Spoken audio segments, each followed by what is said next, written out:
உண்மையான அதிமுக இல்லைன்னு சொல்லி தேர்தல் ஆணையத்தில் சொல்லியிருக்கீங்க. எந்த அடிப்படையில் அதை சொல்லியிருக்கீங்க? பின்னால் அதை பற்றி நீங்கள் தெரிந்து கொள்வீர்கள்.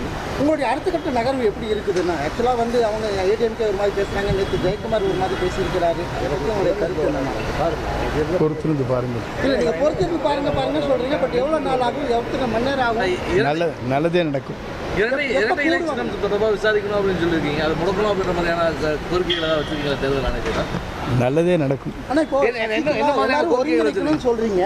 அது 250 பக்கத்தை எப்படி சொல்ல முடியும்?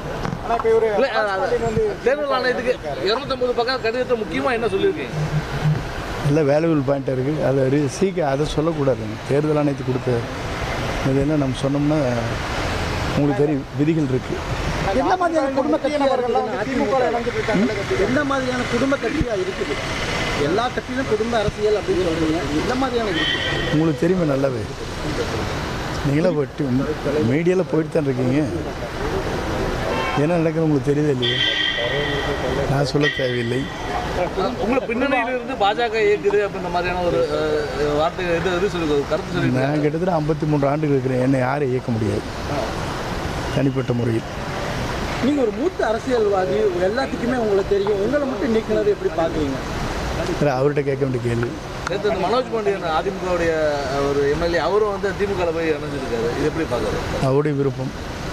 இப்போ நிறைய பேர் சொல்லி கருத்து தெரிவிச்சிருக்காரு. குடும்ப ஆதிக்கம் இருக்குன்னு சொல்லியிருந்தீங்க. அது எது மாதிரியான ஆதிக்கம் செலுத்துறாங்க? எது மாதிரியான பிரச்சனை?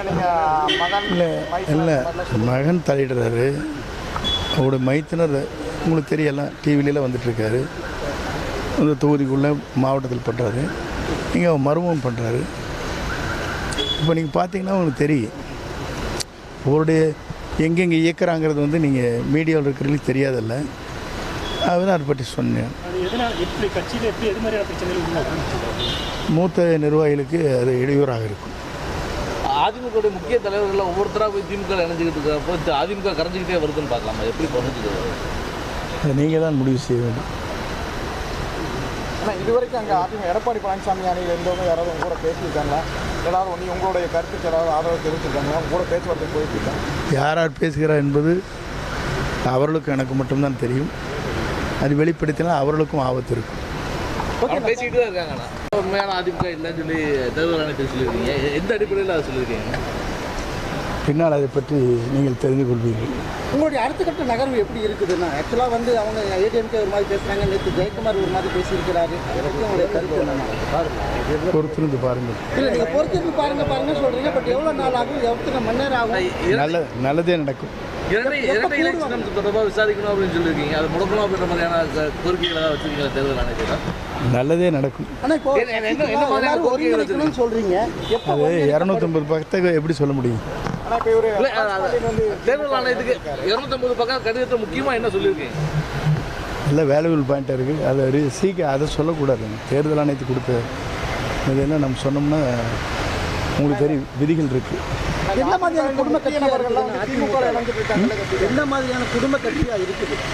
எல்லா கட்சியிலும் குடும்ப அரசியல் அப்படின்னு சொல்கிறீங்க. என்ன மாதிரியான இருக்குது உங்களுக்கு தெரியுமே நல்லாவே. நீங்களே போயிட்டு மீடியாவில் போயிட்டு தான் இருக்கீங்க.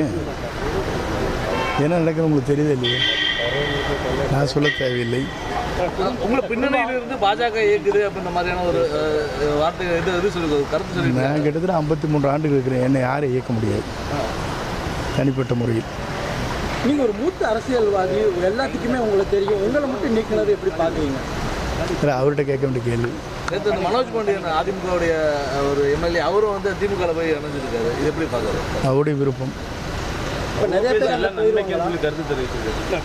குடும்ப ஆதிக்கம் இருக்குன்னு சொல்லியிருந்தீங்க. அது எது மாதிரியான ஆதிக்கம் செலுத்துறாங்க? எது மாதிரியான பிரச்சனை?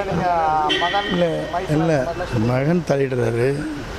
அவருடைய மைத்தினர் உங்களுக்கு தெரியலாம், டிவிலெலாம் வந்துட்டுருக்காரு. அந்த தொகுதிக்குள்ளே மாவட்டத்தில் பண்ணுறாரு. நீங்கள் அவர் மருமகம் பண்ணுறாரு.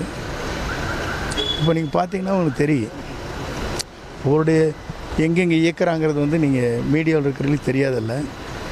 அதுதான் அதை பற்றி சொன்னேன். மூத்த நிர்வாகிகளுக்கு அது இடையூறாக இருக்கும். அதிமுக முக்கிய தலைவர்கள் ஒவ்வொருத்தராக போய் திமுக இணைஞ்சிக்கிட்டு இருக்கிறப்போ அதிமுக கரைஞ்சிக்கிட்டே வருதுன்னு பார்க்கலாமா? எப்படி பண்ணிட்டு நீங்கள் தான் முடிவு செய்ய வேண்டும். ஆனால் இதுவரைக்கும் அங்கே அதிமுக எடப்பாடி பழனிசாமி அணியில் இருந்தவங்க யாராவது உங்க கூட பேசியிருக்காங்களா? ஏதாவது ஒன்று உங்களுடைய கருத்துக்கு ஏதாவது ஆதரவு தெரிவிச்சிருக்காங்களா? உங்க கூட பேச்சுவார்த்தை போயிட்டு இருக்காங்க. யார் யார் பேசுகிறார் என்பது அவர்களுக்கும் எனக்கு மட்டும்தான் தெரியும். அது வெளிப்படுத்தினால் அவர்களுக்கும் ஆபத்து இருக்கும். பேசிக்கிட்டு தான் இருக்காங்கண்ணா.